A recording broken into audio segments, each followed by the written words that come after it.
me ask you something. How many businesses do you know that say, we don't have a sales problem, we have a lead quality problem, or even worse, we generate leads but nothing converts? Today we are going to break down something simple yet very powerful, the concept of leads in Zoho CRM. But here's the twist. This isn't about clicking buttons. It's about understanding how structured lead management directly impacts revenue predictably. And to unpack this properly, I've got with me someone who looks at CRM not just as a software, but as a business system. And welcome to ZenTalks. We are talking about Zoho CRM today.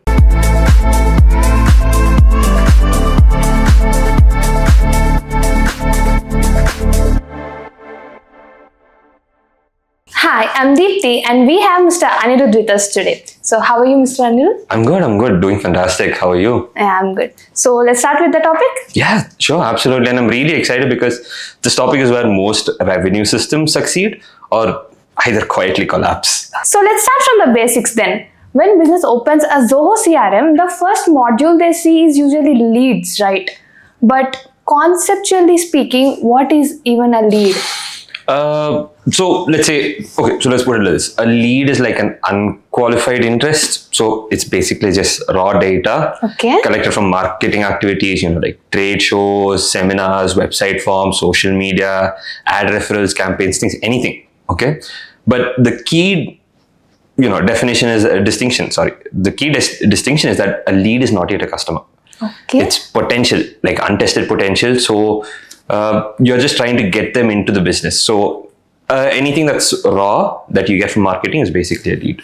So keeping it in non-technical terms, it's like collecting business cards at an event.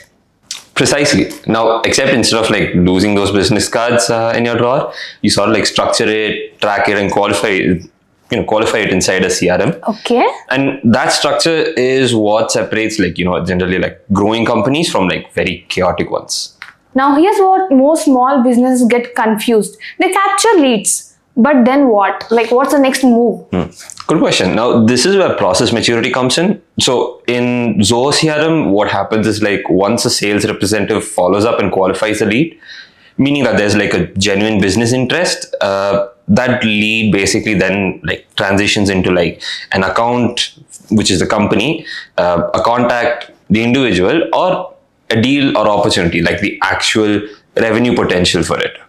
So conversion is like not just a status change. Not at all. So it's like a structural transformation altogether. So you'll basically start moving from someone who showed interest, like some random interest in your company or your product, to there is an actual revenue opportunity that you can actually capitalize or forecast on. Now, this is very huge for like reporting, pipeline visibility, or for like financial planning. So let's talk more about this visibility. Sure. When you open leads module, you see different filters and different views, right? So why does that matters for a business analysis standpoint? Because segmentation drives performance. So let's say, for example, touched versus untouched records. So this tells you where your sales rep are actively working, like how much have they finished versus how many people they have contacted. Okay. That's what the touched versus untouched records help you with. And then you have like different views like list, Kanban, grid, chart. All of this allow leadership to interpret data differently. A sales rep might prefer Kanban workflow for clarity. Okay. A manager might prefer chart view or, to monitor conversation ratios. So this pick is not more about aesthetics, it's about decision intelligence, right? True. So different visual perspectives help, sort of like different roles make better decisions in a way. Okay, coming back, let's talk about creating a lead. Now we are not going in step by step. That's for a course portal, of course.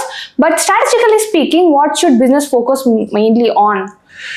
That would be three things. So you have like your source accuracy. So, you always capture where your leads come from because marketing or your ROI, return on investment, depends on it. And then you have your industry classification. Now this helps with targeting and personalization. And then your third one would be your lead status discipline. Now this would help your sales team keep update of things consistently on everything. So let's say, here's like a very fun analogy. So let's say if your CRM is a hospital, leads are patients entering emergency.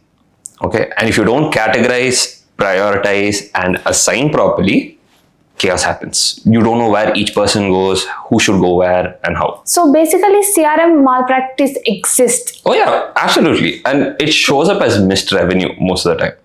That's how it works. So this is the big question. When do you convert these leads? Because some teams convert too early, others wait forever. Well, conversion should generally happen when you either have like a confirmed interest, defined requirement exists, there's a potential for negotiation, and a real opportunity is visible.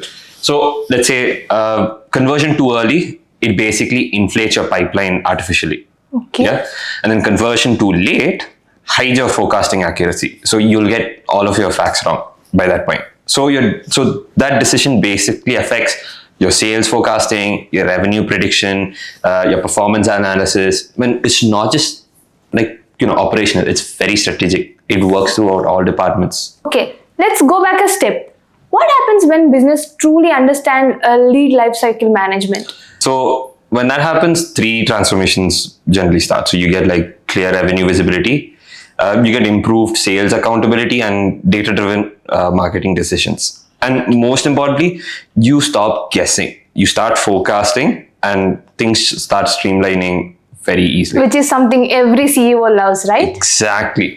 Now, predictability reduces stress, which in plain terms is good for everyone.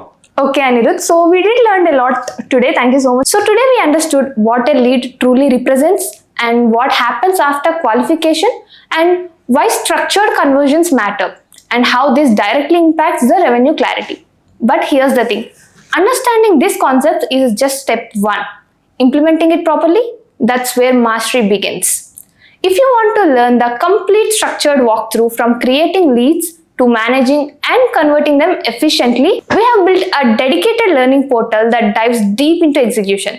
The link is right in the description. And next week, we are going to explore how to manage leads efficiently and automate follow-ups without losing personalization. Trust me, that episode might change how you think about sales productivity. See you in the next week.